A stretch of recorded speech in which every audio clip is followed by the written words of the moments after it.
கங்கா வந்ததால காவேரி ரொம்ப சந்தோஷப்பட்டு, ரொம்ப சந்தோஷமா பேசிட்டு இருக்காங்க.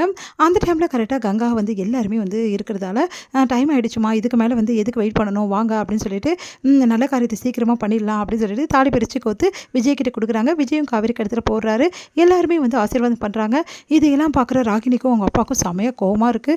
அப்படியே டென்ஷனா மனசுல வச்சுக்கிட்டு எதையும் காண்டுக்காம அப்படியே சிரிச்ச மாதிரி பில்டப் பண்ணிட்டு இருக்காங்க.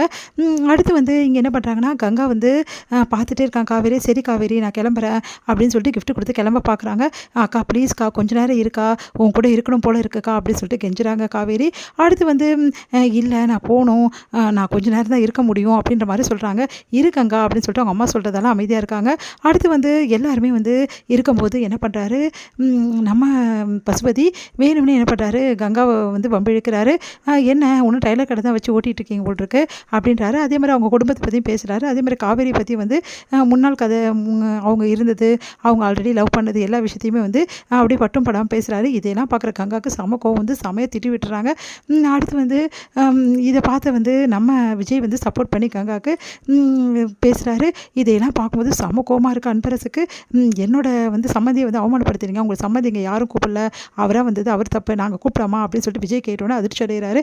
உடனே என்ன சம்மந்தி இப்படி பண்ணிட்டீங்க, விஜய்க்கு தான் விருப்பம் இல்லைல்ல, என்னை எதுக்கு கூப்பிட்டீங்க அப்படின்னு சொல்லிட்டு பசுபதி சொல்லிட்டு இருக்காரு.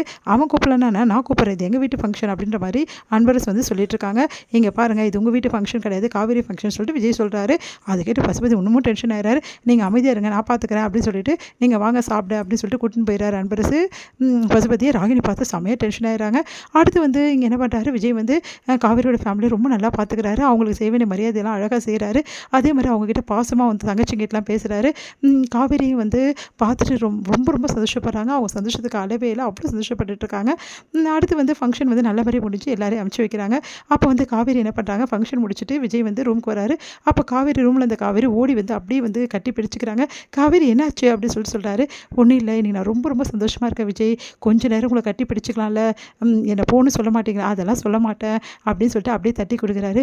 எனக்கு எவ்வளோ சந்தோஷமாக இருக்குது தெரியுமா விஜய், அவ்வளோ சந்தோஷமாக நான் இன்றைக்கி இருக்கேன். கல்யாணம் நடக்கும்போது யாருமே இல்லை என் கூட அப்படின்னு சொல்லிட்டு எவ்வளோ வருத்தப்பட்டேன் தெரியுமா நான். அப்போது நீங்கள் என் கழுத்தை தாலி கட்டும்போது ஐயோ இந்த கல்யாணம் நடக்கக்கூடாது அப்படின்னு சொல்லிட்டு கடவுளை அப்படி வேண்டிகிட்டு இருந்தேன். ஆனால் அது எல்லாமே இன்றைக்கி நிறைவேறிச்சு. என் கல்யாணம் இன்றைக்கி நடந்த மாதிரியே இருக்குது. நம்ம கல்யாணம் பார்த்திங்கன்னா எல்லாருமே இருக்காங்க, எங்கள் வீட்டு சைடு உங்கள் வீட்டு சைடு, எவ்வளோ சந்தோஷமாக இருந்ததில்ல. இந்த சந்தோஷம் என்ன இன்றைக்குமே நிலைக்கணும்னு ஆசைப்பட்றேன் அப்படின்னு அதிர்ச்சி அடைகிறேன். நீ என்ன சொல்கிற காவேரி அப்படின்னோன்னே, யோசிச்சு தான் பேசுகிறியா அப்படின்றாரு.